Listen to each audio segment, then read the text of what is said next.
waxaa si rasmi ah loo soo afjaray wareegii hore ee tartanka koobka adduunka iyagoo la bilaabi doona wareegga labaad ee tartanka. Waxaa jira xulal si weyn uga yaabsaday adduunka halka ay xulal la filayay in ay guulo gaaraan ku dhibaatooday koobka adduunka ee kulankii hore.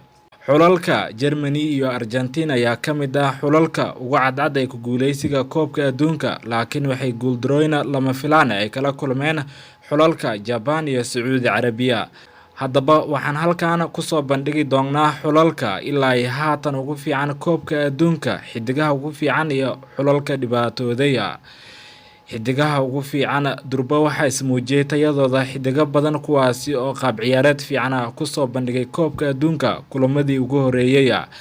Xidigaha Bukayo Saka, Enner Valencia, Ferran Torres, Mehdi Taremi iyo Olivier Giroud iyo Richarlison ayaa ah xidigaha ismuujiyay ilaa ay haatan iyaga oo dhaliyay min 2 gool kulamadii ay ciyaareen.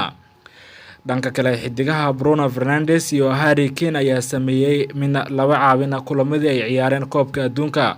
Xulalka ugu fiican marka laga yimaado xulalka waaweyn ee la filayay in ay badiyaan, xulalka Japan iyo Sacuudi Carabiya ayaa ah xulalka lama filaanka ku noqday koobka adduunka kadib markii ay garaaceen xulalka ugu cadcad ee ku guuleysiga koobka adduunka ee Argentina iyo Germany. Dhanka kale xulalka Tunisia iyo Morocco ayaa wacdar dhigay iyaga oo qabtay 2 xul oo ka mid ah xulalka ugu fiican ee qaaradda Yurub.